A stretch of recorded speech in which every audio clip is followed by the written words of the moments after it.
Bonjour à tous. Alors aujourd'hui je vais vous parler d'une séquence vidéo assez stupéfiante d'un jeune pilote qui se vautre magistralement dans un hangar. Donc il y en a certains qui l'ont vu passer sur internet ou qui l'ont vu même sur mes pages. Je l'ai publié, donc c'est assez ouf. Donc en fait il s'agit d'un Cessna 172 Skyhawk qui est matriculé auprès de la Canadian Flyer International.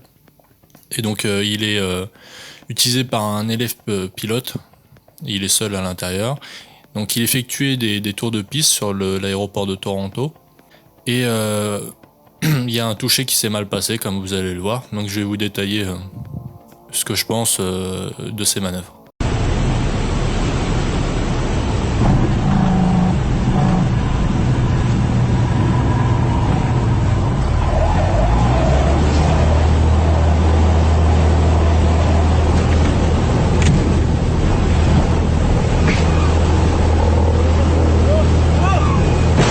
Alors comme on peut le voir, ce jeune pilote est en train d'atterrir sur la piste. Donc déjà son toucher, bon, ça va, normal, c'est pas un kiss landing, il atterrit normalement, il n'y aurait pas dû avoir de problème pour garder l'axe de piste a priori. Ensuite, il fait un embargo sur la gauche, j'avoue que je sais pas trop pourquoi. Peut-être qu'il s'est laissé aller avec le vent ou je sais pas trop. Mais il aurait dû reprendre tout de suite en fait. Dès que tu sors de l'axe de piste, avec même pas un mètre de décalage, tout de suite tu te remets dedans quoi. T'attends pas d'être vraiment décalé pour commencer à actionner le palonnier. Donc là clairement il a failli faire une sortie de piste. Donc comme je le dirai à la fin, bon c'est pas vraiment de sa faute quoi. Quand t'es élève pilote, y a beaucoup de choses qui arrivent vite. On peut pas lui mettre toute la faute dessus. Donc je le critique pas, hein, je dis juste ce qui s'est passé. Donc là, il a failli faire une sortie de piste.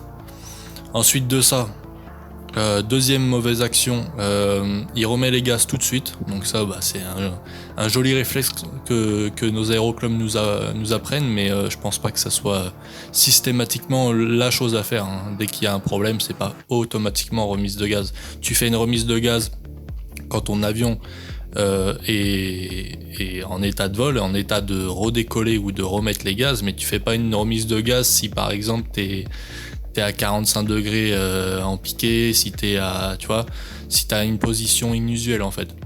Il faut pouvoir maîtriser la remise de gaz. Donc là en gros, il remet les gaz alors qu'il n'est pas du tout axé sur la piste. Donc en l'occurrence le problème dont je parlais quoi, de ne pas remettre les gaz systématiquement. Donc là il remet les gaz alors qu'il est complètement à gauche de la piste, donc ça peut pas aller pour un décollage, c'est dangereux. Et il aurait dû récupérer son axe bien avant de remettre les gaz. Sachant que voilà, il remet plein gaz alors qu'il essaye déjà de rattraper l'axe à fond le palonnier droit. Donc il est en dérapage, on entend les pneus crisser. Donc là déjà c'est très mal barré pour regagner une vitesse suffisante pour décoller. Ensuite, encore une erreur, il est déjà en train de tirer à fond sur le manche quoi.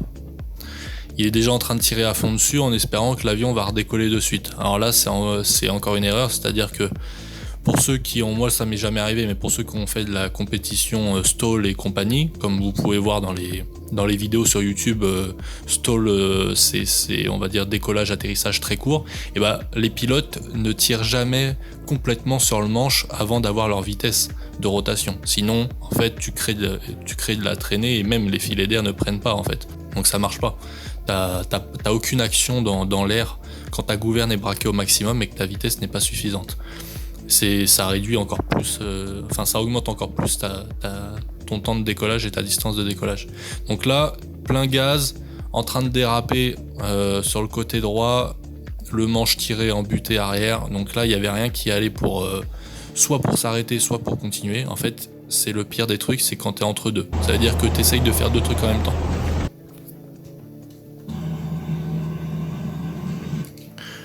Alors là, qu'est-ce qui s'est passé donc là, c'est quand même la première fois que tu vois la vidéo, c'est quand même grandiose. Le mec se met à croiser les axes et tout, partir complètement en cacahuète. Donc là, on voit bien dans sa tête qu'il s'était bien mis en tête de redécoller. Et c'est complètement compréhensible parce qu'en fait, On lui a appris remise de gaz, ça se passait mal, remise de gaz direct. Donc en fait, le gars, tout ce qu'il espère, c'est pouvoir redécoller. C'est un réflexe en fait qui s'est installé dans son crâne et il veut absolument redécoller, tu vois. C'est complètement compréhensible et c'est là la tunnelisation en fait. C'est que peu importe ce qui se passe, en fait, tu restes coincé dans tes idées. Là, même si c'était très très mal barré, là, il pouvait encore complètement éviter la catastrophe. Donc là, comme tu vois, t'as un peu la roulette de nez avant qui se lève parce que bon, il a un petit peu de vitesse et puis ça tremble pas mal au sol, donc ça le propulse. Mais en aucun cas, ça le fera décoller parce qu'il doit être beaucoup trop lent, pardon. Et qu'en plus, même dans le meilleur des cas, en fait, là, il rentrerait en second régime. C'est-à-dire que même s'il arrivait à soulever ses petites patounes arrière du sol, de toute façon, il aurait quand même mangé le hangar parce que il aurait été à la limite du décrochage. Son avion ne serait jamais vraiment envolé. Il serait resté très bas avec une assiette très forte, une incidence très forte, et en fait il se serait quand même mangé soit le premier hangar, soit les arbres au fond et compagnie. Donc voilà, c'était vraiment pas la bonne voie. Alors la grosse connerie, je sais pas pourquoi, mais c'est un manque d'entraînement, d'expérience, mais bon, c'est rare qu'on ait à manœuvrer notre avion au sol avec autant de vigueur, mais là il s'y prend mal, il tourne carrément le manche, hein, le volant quoi, le volant de l'avion, sauf qu'il a pris ça pour un volant de voiture. Là son action sur le roulis ne sert strictement à rien, pire en fait ça le déconcentre, à mon avis il a même pas le pied à droite. Alors on peut pas trop le voir, moi je vois pas trop s'il a le pied à droite, mais en tout cas en tirant sur le manche tu désengages la roulette de nez avant, c'est-à-dire qu'elle a plus aucun effet sur la trajectoire de ton avion. Donc forcément si tu veux pouvoir bien manœuvrer ton avion au sol, il faut pousser sur le manche, alors pousser gentiment ou au moins avoir une action neutre, mais surtout pas tirer, sinon ta roulette avant sert plus à rien et puis là tu vas tout droit. Mais lui il a carrément cru que ça allait tourner en en utilisant les ailerons. Bon, voilà.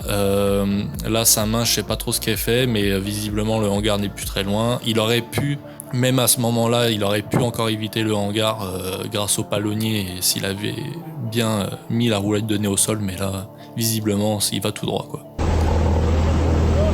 Bon, là, il a carrément pris il a carrément pris le volant à deux mains. Je sais pas pourquoi.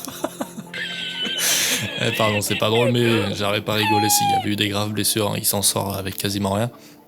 Mais j'avoue que le voir avec les deux mains sur le volant, bon bref. Et puis ouais, on imagine la détresse à ce moment-là, ça doit être franchement, tu dois voir ta vie défiler quand même. Et voilà. Voilà, y a rien de plus à dire, hein, il s'est mangé le bazar là. Et l'avion est détruit. Heureusement, apparemment, il a eu que des blessures mineures. Donc heureusement pour lui. Et il nous apporte du coup un bon retour d'expérience. Et j'espère que vous ne ferez pas la même erreur et que d'autres élèves pilotes ne feront pas la même erreur. Voilà pourquoi aussi également le simulateur est très important, parce qu'on peut toujours mettre les élèves dans des difficultés.